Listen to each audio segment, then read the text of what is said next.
ಜ್ಯೋತಿಷ್ಯ ಅಂದ್ರೆ ಏನು? ಧರ್ಮಕ್ಕೆ ರಕ್ಷೆ, ಕರ್ಮಕ್ಕೆ ನಕ್ಷೆ ಅಂತ. ಜ್ಯೋತಿಷ್ಯ ಶಾಸ್ತ್ರವನ್ನು ಕೊಟ್ಟಿದ್ದು ಯಾಕೆ? ದಿನ ಭವಿಷ್ಯಕ್ಕೆಲ್ಲ ಸೀಮಿತವಾದದ್ದು ಅಲ್ವೇ ಅಲ್ಲ. ವಿತ್ತಿಗೆ ಬಹಳ ವಿಭಿನ್ನವಾಗಿರುತ್ತಾ? ಬ್ರಹ್ಮನನ್ನ ಹೊರತುಪಡಿಸಿ ಬೇರೆ ಯಾರಿಗೂ ಕೂಡ ಇಂಥದ್ದೇ ಆಗತ್ತೆ, ಹೀಗೆ ಆಗತ್ತೆ ಅಂತ ಹೇಳಲಿಕ್ಕೆ ಸಾಧ್ಯ ಇಲ್ಲ. ಅವ್ರಿಗೆ ಈ ರೀತಿ ಆಗುತ್ತೆ, ಅವ್ರು ಈ ಥರ ಮಾಡಬಾರ್ದು ಅನ್ನೋದು ಏನಾದರೂ ಇದೆಯಾ? ಜ್ಯೋತಿಷ್ಯ ಇವತ್ತು ಭಯೋತ್ಪಾದನೆ ಆಗಿದೆ. ಯಾಕೆ ಈ ರೀತಿ ವಿಷಯಗಳನ್ನು ಮುಂದಕ್ಕೆ ತರೋದಿಲ್ಲ? ಕೆಲಸ ಆಗ್ಬಿಡ್ಬೇಕು. ಏನಂದ್ರೆ ಬೀಜ ಬಿತ್ತ ತಕ್ಷಣ ಗಿಡ ಬಂದ್ಬಿಡ್ಬೇಕು. ನಿಖರವಾಗಿ ತಿಳ್ಕೊಂಡಿರುವಂತ ನೀವು ಈ ವಿಷಯಗಳನ್ನ ಯಾಕೆ ಮುಂದೆ ಹೇಳಬಾರ್ದು? ಈ ಥರನೇ ಆಗತ್ತೆ, ಇಂಥ ದಿವಸ ಹಿಂಗಾಗತ್ತೆ, ಆ ಥರ ಯಾರು ಹೇಳ್ತಾರೋ ಅವನು ಜ್ಯೋತಿಷಿ ಅಲ್ಲ. ಯಾವ್ದಾದ್ರು ಗಂಡಾಂತರ ಅನ್ನೋದು ಇದೆಯಾ? ರೋಹಿಣಿ ನಕ್ಷತ್ರದಲ್ಲಿ ಯಾವಾಗ ಸೇರ್ತಾನೋ ಆಗ ಪ್ರಪಂಚದಲ್ಲಿ ಒಂದು ದೊಡ್ಡ ಕೆಡಕಾಗುತ್ತೆ, ಒಂದು ಪ್ರಾಣಿಯಿಂದ ನಾಶ ಆಗುತ್ತೆ. ವಿಜ್ಞಾನ ವಿಷಯದಲ್ಲಿ ಬೇರೆ ದೇಶಗಳು ಯಾಕೆ ಮುಂದಿದೆ? ಮಕ್ಳಿಗೆ ಯಾಕ್ರಿ ಭಗವದ್ಗೀತೆ ಹೇಳ್ಕೊಡ್ತೀರಾ? ಅದು ಆಧ್ಯಾತ್ಮಿಕವಾಗಿರೋದು, ಮಕ್ಕಳಿಗೆ ಅದನ್ನೆಲ್ಲ ಹೇಳ್ಕೊಡ್ಬಾರ್ದು ಅಂತಾರೆ ವಯಸ್ಸಾದ್ರು. ಈ ಬಂಗಾರದ ಬೆಲೆಗೂ ಹಾಗೂ ಜ್ಯೋತಿಷಕ್ಕೂ ಯಾವ ರೀತಿ ಸಂಬಂಧ ಇದೆ? ಇಷ್ಟು ವರ್ಷಕ್ಕೆ ಇಷ್ಟ ಆಗುತ್ತೆ, ಈ ತರ ಆಗುತ್ತೆ ಅಂದ್ರೆ ಖಂಡಿತವಾಗ್ಲೂ ಹೇಳ್ಬೇಕು.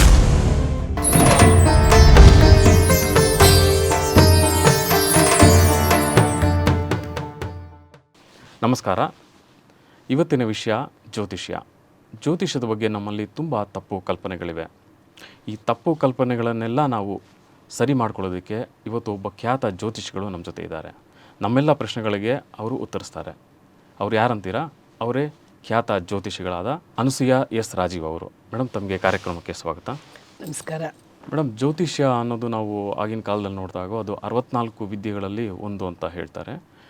ಅದು ಆಗಿನ ಕಾಲಕ್ಕೆ ಏನು ಜ್ಯೋತಿಷ್ಯ ಅನ್ನೋದು ಬಹಳ ದೊಡ್ಡ ಸಬ್ಜೆಕ್ಟ್ ಆಗಿತ್ತು. ಅದರಲ್ಲಿ ನಮಗೆ ತಿಳಿದಿರುವಂಥ ಹಲವಾರು ವಿಚಾರಗಳಿವೆ. ಹಾಗಾದರೆ ಒಂದು ಸಂಕ್ಷಿಪ್ತವಾಗಿ ಜ್ಯೋತಿಷ್ಯ ಅಂದರೆ ಏನು? ಓಂ ಐಂ ಹ್ರೀಂ ಶ್ರೀಂ ಶ್ರೀಮಾತ್ರೇ ನಮಃ. ಎಲ್ರಿಗೂ ನಮಸ್ಕಾರ. ಜ್ಯೋತಿಷ್ಯ ಅಂತಂದರೆ ಜ್ಯೋತಿಸ್ ಧಾತುವಿಗೆ ಅಚ್ ಪ್ರತ್ಯಯ ಸೇರಿ ಜ್ಯೋತಿಷ್ಯ ಆಗುತ್ತೆ. ಜ್ಯೋತಿಷ ಅಂದ್ರೇನು? ಜ್ಯೋತಿ ಅಂದರೆ ಬೆಳಕು ಅಂತ. ಬೆಳಕನ್ನು ತಿಳಿಯಪಡಿಸುವ ಶಾಸ್ತ್ರಕ್ಕೆ ಜ್ಯೋತಿಷ್ ಶಾಸ್ತ್ರ ಅಂತ ಹೇಳ್ತಾರೆ. ಬೆಳಕು ಅಂದ್ರೇನು?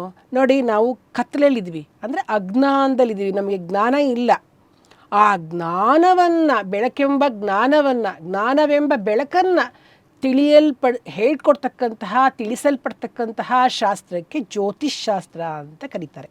ಈ ಜ್ಯೋತಿಷ್ ಶಾಸ್ತ್ರ ಎಷ್ಟು ಮುಖ್ಯವಾಗಿರ್ತಕ್ಕಂಥದ್ದು ಅನ್ನೋಕ್ಕೆ ನೋಡಿ, ವೇದಗಳು 4 ಎಲ್ರಿಗೂ ಗೊತ್ತಿದೆ. ಅದು ಋಗ್ವೇದ, ಯಜುರ್ವೇದ, ಸಾಮವೇದ ಹಾಗೂ ಅಥರ್ವ ವೇದ. ಈ 4 ವೇದಗಳಿಗೆ 6 ಅಂಗಗಳಿವೆ, ವೇದಾಂಗಗಳು ಅಂತ ಕರೀತಾರೆ. ಅದರಲ್ಲಿ ವೇದಾಂಗಗಳಲ್ಲಿ ಅಂಗಗಳು ಅಂದರೆ ಏನು? ಪಾರ್ಟ್ಸ್ ಅಂತಂದರೆ ಮುಖ, ಕಾಲು, ಕೈ, ಕಣ್ಣು, ಆಮೇಲೆ ನಾಲಿಗೆ, ಈ ರೀತಿ ಬರ್ತಕ್ಕಂಥದ್ದು.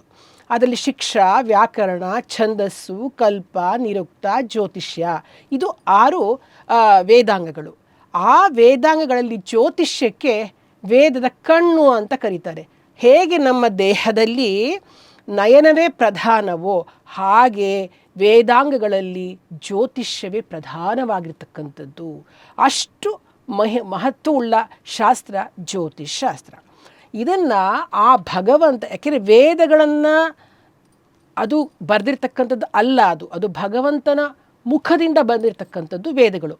ಆ ಭಗವಂತ ಈ ಜ್ಯೋತಿಷ್ ಶಾಸ್ತ್ರವನ್ನು ಗಾರ್ಗೇಯರಿಗೆ ಕೊಟ್ಟ, ಗಾರ್ಗೇಯ ಮಹರ್ಷಿಗಳಿಗೆ ಕೊಟ್ಟು ಇದನ್ನು ನೀನು ಭೂಲೋಕದಲ್ಲಿ ಪ್ರಚುರಪಡಿಸು ಅಂತ ಹೇಳ್ದ. ಆಗ ಗಾರ್ಗೇಯ ಮಹರ್ಷಿಗಳು ಉಳಿದ ಎಲ್ಲ ಮಹರ್ಷಿಗಳಿಗೆ ಅದನ್ನು ಹೇಳ್ತಾ ಬಂದರು.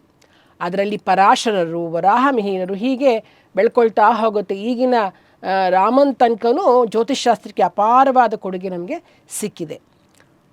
ಈ ಜ್ಯೋತಿಷ್ಯ ಶಾಸ್ತ್ರದಲ್ಲಿ ಮುಖ್ಯವಾಗಿ ನಾವು ಹೇಳಬೇಕು ಅಂತಂದರೆ 3 ಭಾಗವನ್ನು ಮಾಡಲಾಗುತ್ತೆ. ಪ್ರಮುಖವಾಗಿ ನಾನು ಹೇಳ್ತಾ ಇರೋದು ಅದರಲ್ಲಿ ಸಿದ್ಧಾಂತ, ಸಂಹಿತ ಹಾಗೂ 3ನೇ ಸಿದ್ಧಾಂತ ಮತ್ತು ಸಂಹಿತ, ಹಾಗೆ ಇನ್ನೊಂದು ಹೋರ ಅಂತ ಕರೀತಾರೆ. ಈ ಸಿದ್ಧಾಂತ ಏನು ಹೇಳ್ತಾರೆ, ಆ ಸಿದ್ಧಾಂತಕ್ಕೆ ಈ ಲೆಕ್ಕಾಚಾರ ಮಾಡ್ತಕ್ಕಂಥದ್ದು ಸಿದ್ಧಾಂತದಲ್ಲಿ ಬರ್ತಕ್ಕಂಥದ್ದು. ಈ ಗ್ರಹಗಳ ಲೆಕ್ಕಾಚಾರ ಮಾಡ್ತೀವಲ್ಲ, ಅದಕ್ಕೆ ಎಲ್ಲೆಲ್ಲಿದೆ, ಎಷ್ಟೆಷ್ಟು ಡಿಗ್ರಿ, ಒಂದೊಂದು ಎಷ್ಟೆಷ್ಟು ಡಿಗ್ರಿನಲ್ಲಿರ್ತಕ್ಕಂಥದ್ದು, ಈ ಎಲ್ಲ ವಿಷಯಗಳನ್ನ ಲೆಕ್ಕಾಚಾರಗಳನ್ನೆಲ್ಲ ಹೋರಾ ಸಿದ್ಧಾಂತದಲ್ಲಿ ತಿಳಿಯಲ್ಪಡುತ್ತೆ. ಅದಕ್ಕೆ ಒಂದು ಪ್ರವರ್ತಕರು ಬಂದು ವರಾಹ ಮಿಹಿರಾಚಾರ್ಯರು. ಮುಂದಿಂದು ಹೋರ. ಹೋರ ಅಂದ್ರೇನು? 12 ಭಾವಗಳು ಏನಿದೆ, ಭಾವಗಳು ಅಂದರೆ ಏನು ಬರ್ತಕ್ಕಂಥದ್ದು ಅಂತಂದರೆ ನೋಡಿ, ನಿಮ್ಗೆ 12 ರಾಶಿ ಗೊತ್ತು. ಮೇಷ, ವೃಷಭ, ಮಿಥುನ, ಕಟಕ, ಸಿಂಹ, ಕನ್ಯಾ, ತುಲ, ವೃಶ್ಚಿಕ, ಧನು, ಮಕರ, ಕುಂಭ ಹಾಗೂ ಮೀನ. ಇದು 12 ರಾಶಿಗಳು. ಈ 12 ಭಾವಗಳಂದ್ರೆ ಯಾವುದಾಗ, ಇದೇ 12 ಭಾವಗಳು ಯಾವಾಗ ಆಗುತ್ತೆ ಅಂದರೆ, ವ್ಯಕ್ತಿಯ ಲಗ್ನ ಯಾವ ಲಗ್ನದಲ್ಲಿರುತ್ತೋ ಅದು ಮೊದಲನೇ ಭಾವ, ಎರಡನೇದು ಬಂದು ಆ ಭಾವ, ಆ ಮೊದಲನೇ ಭಾವ ಬಂದು ಮೇಷ ಆಗಿದ್ರೂ ಇರಬಹುದು, ವೃಷಭ ಆಗಿರ್ಬೋದು, ಯಾವುದಾದ್ರೂ ಆಗಿರ್ಬೋದು. ಅಲ್ಲಿಂದ 12 ಭಾವಗಳನ್ನು ಅಂದರೆ ಮೊದಲನೆಯದು ತನುಭಾವ ಅಂತ ಹೇಳ್ತಾರೆ, ಅಂದರೆ ನಮ್ಮ ಶರೀರದ ಬಗ್ಗೆ ತಿಳಿದುಕೊಳ್ತಕ್ಕಂಥದ್ದು, ಆರೋಗ್ಯದ ಬಗ್ಗೆ ತಿಳಿದುಕೊಳ್ತಕ್ಕಂಥದ್ದು. ಎರಡನೆಯದು ಧನಭಾವ ಅಂತ ಹೇಳ್ತಾರೆ, ಫ್ಯಾಮಿಲಿ ಹಾಗೂ ಹಣಕಾಸಿನ ಬಗ್ಗೆ ತಿಳ್ಕೊಳ್ತಕ್ಕಂಥದ್ದು ಎರಡನೇದು. ಮೂರನೇದು ಪರಾಕ್ರಮ ಭಾವ ಅಂತ, ನಾಲ್ಕನೇದು ಸುಖಭಾವ, ಐದನೇದು ಪುತ್ರಭಾವ, ಆರನೇದು ರಿಪುಭಾವ, ಏಳನೇದು ಕಳತ್ರಭಾವ, ಎಂಟನೇದು ಆಯುಷ್ಯ ಭಾವ, ಒಂಬತ್ತನೇದು ನವಮ ಭಾವ ಬಂದು ಭಾಗ್ಯದ ಒಂದು ಸ್ಥಾನವಾಗಿದೆ, 10ನೇದು ಬಂದು ಉದ್ಯೋಗಕ್ಕೆ, 11ನೇದು ಲಾಭ, 12ನೇದು ವ್ಯಯ. ಹೀಗೆ ಆ 12 ಭಾವಗಳ ಬಗ್ಗೆ ತಿಳಿಸ್ಕೊಡ್ತಕ್ಕಂಥದ್ದೇ ಹೋರಾಶಾಸ್ತ್ರ. ಈ ಹೋರಾಶಾಸ್ತ್ರವನ್ನು ಅತ್ರಿ ಮಹರ್ಷಿಗಳು ಅದಕ್ಕೆ ಪ್ರತಿಪಾದಿಸ್ತಕ್ಕಂಥದ್ದು. ಅಹೋರಾತ್ರಿ ಅಂತ ಕರೀತಾರೆ, ಅದಕ್ಕೋಸ್ಕರ ಹೋರ ಅತ್ರಿ ಮಹರ್ಷಿ, ಅದನ್ನು ಅಹೋರಾತ್ರಿ ಅಂತ ಜ್ಞಾಪಕ ಇಟ್ಕೊಳ್ಳೋಕ್ಕೆ. ಹೀಗೆ ಇದು ಎರಡನೆಯ ಭಾಗ ಆಯಿತು. ಮೂರನೇದು ಬಂದು ಸಂಹಿತ. ಸಂಹಿತ ಅಂತಂದರೆ ಏನು? ಸಂಹಿತ ಅಂದರೆ ಈಗ ನೋಡಿ, ಬುಡಬುಡಿಕೆ, ಸ್ವಪ್ನಶಾಸ್ತ್ರ, ಆಮೇಲೆ ಇದು ಭೂಕಂಪ, ಈ ಮೇದಿನಿ ಜ್ಯೋತಿಷ್ಯ ಅಂತ ನಾವು ಪ್ರಮುಖವಾಗಿ ಹೇಳ್ತೀವಿ. ಮೇದಿನಿ ಜ್ಯೋತಿಷ್ಯ ಅಂತಂದರೆ ದೇಶದ ಆಗು ಹೋಗುಗಳ ಬಗ್ಗೆ ತಿಳಿಸ್ತಕ್ಕಂಥದ್ದು. ಈಗ ನಾವು ಬರಿತೀವಿ, ವರ್ಷ ಭವಿಷ್ಯ ಬರಿತೇವೆ. ಈ ವರ್ಷ ಹೀಗೀಗಾಗುತ್ತೆ, ಭೂಕಂಪ ಆಗುತ್ತೆ, ಆಮೇಲೆ ಸುನಾಮಿ ಬರ್ತಕ್ಕಂಥದ್ದು.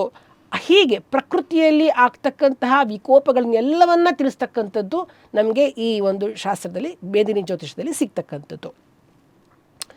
ಹೀಗೆ ಮತ್ತೆ ಇನ್ನೂ ಇಷ್ಟೇ ಅಲ್ಲ, ನಿಮಗೆ ಆಶ್ಚರ್ಯ ಅನಿಸುತ್ತೆ ಎಷ್ಟು ಭಾಗಗಳಿವೆ ಅಂತಂದರೆ, ಹಸ್ತ ಸಾಮುದ್ರಿಕ ಶಾಸ್ತ್ರ ಇದೆ, ಮುಖ ಸಾಮುದ್ರಿಕ ಶಾಸ್ತ್ರ ಇದೆ, ತಿಲರಹಸ್ಯ ಅಂತಂದ್ಬಿಟ್ಟು ನಮ್ಮ ಮುಖದಲ್ಲಿ ಏನು ಕಾಣಿಸ್ತಕ್ಕಂತಹ ಮಚ್ಚೆಗಳು, ಆ ಮಚ್ಚೆಗಳಿಂದ ನಾವು ಭವಿಷ್ಯವನ್ನು ಹೇಳ್ತಕ್ಕಂಥದ್ದು.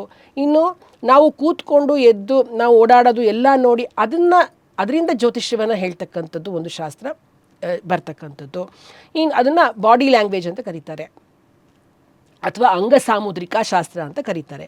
ಆಮೇಲೆ ಮ್ಯೂಸಿಕ್ ಥೆರಪಿ, ಅದು ಒಂದು ಜ್ಯೋತಿಷದ ಭಾಗ. ಯಾಕೆಂದರೆ ಯಾವ ಯಾವ ರೋಗಗಳಿಗೆ ಯಾವ ಯಾವ ರಾಗಗಳನ್ನು ಹೇಳಿದ್ರೆ ವಾಸಿಯಾಗತ್ತೆ, ಆಯಾ ರೋಗಗಳು ಯಾವ ಯಾವ ಗ್ರಹದಿಂದ ಬರ್ತಕ್ಕಂಥದ್ದು, ಆ ಗ್ರಹಕ್ಕೆ ಸಂಬಂಧಪಟ್ಟ ರಾಗಗಳನ್ನು ಹಾಕಿ ಪರಿಹಾರವನ್ನು ಕೊಡ್ತಕ್ಕಂಥದ್ದು ಕೂಡ ಒಂದು ಸಂಗೀತ ಚಿಕಿತ್ಸೆಯಲ್ಲಿ ಬರ್ತಕ್ಕಂಥದ್ದು. ಇನ್ನು ಹೋಮ ಚಿಕಿತ್ಸೆ, ಯಾವ ಗ್ರಹದ ದೋಷದಿಂದ ಯಾವ ಹೋಮವನ್ನು ಮಾಡಿದ್ರೆ ಅದು ಪರಿಹಾರ ಆಗುತ್ತೆ ಅಂತ ತಿಳಿಸ್ಕೊಡ್ತಕ್ಕಂಥದ್ದು ಕೂಡ ಅದು ಹೋಮ ಚಿಕಿತ್ಸೆಯಲ್ಲಿ ಬರುತ್ತೆ. ಇನ್ನು ವೃಕ್ಷ ಚಿಕಿತ್ಸೆ ಅಂತ ಇದೆ. ವೃಕ್ಷ ಚಿಕಿತ್ಸೆ ಅಂದ್ರೇನು? ನಿಮ್ಮ ನಕ್ಷತ್ರಕ್ಕೆ ಸಂಬಂಧಪಟ್ಟ ಒಂದೊಂದು ಮರ ಇದೆ, ಅಶ್ವಿನಿಗೊಂದು, ಭರಣಿಗೊಂದು, ಹೀಗೆ 27 ನಕ್ಷತ್ರಗಳಿಗೂ ಒಂದೊಂದು ಮರ ಅಂತಿರುತ್ತೆ.